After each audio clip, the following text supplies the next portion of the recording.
Price த Lord. எல்லாம் சந்தோஷமாக இருக்கீங்களா?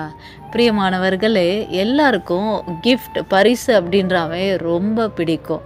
அதே போல் தான் நம்ம ஒரு கிஃப்ட்டை மற்றவர்கள் கொடுக்கும்போது கூட அது நமக்கு பிடித்தமானவர்களுக்கு ஒரு கிஃப்ட் கொடுக்கணும் அப்படின்னா ரொம்ப தேடி தேடி நிறைய இடங்களில் போய் விசாரித்த ஒரு பர்ஃபெக்டான ஒரு கிஃப்ட்டை நம்ம ஆயத்தம் பண்ணி அவர்களுக்கு கொடுப்போம்.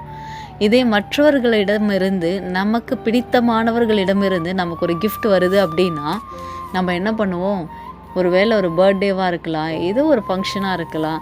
அப்போது நமக்கு இதெல்லாம் கிஃப்ட் வரும் அப்படின்னு சொல்லி நம்மளே திங்க் பண்ணி நம்ம இருதயத்தில் ஒரு வேளை சிந்தித்து கொண்டு இருப்போம். ஆனால் வேத வசனத்தில் ஒரு கிஃப்ட் பற்றி இருக்குது. என்ன கிஃப்ட் பார்ப்போமா? 1 கொரிந்தியர் 2வது அதிகாரம் 9வது வசனம் இப்படியாய் சொல்கிறது: தேவன் தம்மில் அன்பு கூறுகிறவர்களுக்கு ஆயத்தம் பண்ணினவைகளை கண் காணவும் இல்லை, காது கேட்கவும் இல்லை, அவைகள் மனுஷனுடைய இருதயத்தில் தோன்றவும் இல்லை. ஆம் பிரியமானவர்களே, ஆண்டவர் நமக்கு ஆயத்தம் பண்ணினவைகளை இதுவரை கண் காணவும் இல்லையா? எத்தனையோ கோடி ஜனங்கள் இருக்கிறார்கள். அத்தனை கோடி ஜனங்களும் பார்த்திடாத ஒரு கிஃப்ட், பார்த்திடாத ஒரு காரியத்தை ஆண்டவர் நமக்கு ஆயத்தம் பண்ணி வைத்திருக்கிறார். அது மாத்திரமல்ல, அது காதுகளால் கேட்கப்படவும் இல்லை, காது கேட்கவும் இல்லை. இதுவரைக்கும் கேள்விப்படாத ஒரு கிஃப்ட் ஆண்டவர் நமக்கு ஆயத்தம் பண்ணி வைத்திருக்கிறார்.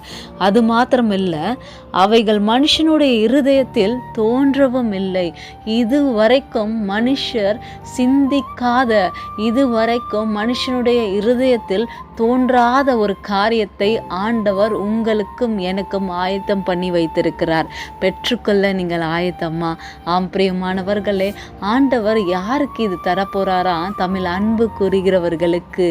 அன்பு கூறுகிறவர்கள் எப்பொழுதும் ஆண்டவருக்கு பிரியமாய் நடக்கிறவர்களாய் இருப்பார்கள்.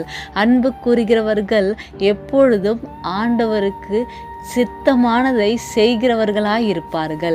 ஆம் பிரியமானவர்களே, நாம் ஆண்டவருக்கு பிரியமானதை செய்து அவருடைய சித்தத்தின்படி நம்முடைய வாழ்க்கையில் நம்ம நடக்கும்போது நிச்சயமாய் இந்த வசனத்தில் கொடுக்கப்பட்டிருக்கிற ஆசீர்வாதங்களை கர்த்தர் உங்களுக்கும் எனக்கும் ஆயத்தம் பண்ணி வைத்திருக்கிறார். ஆமேன். God bless you. கர்த்தர் நிச்சயமாய் உங்களை ஆசீர்வதிப்பார். ஆமேன்.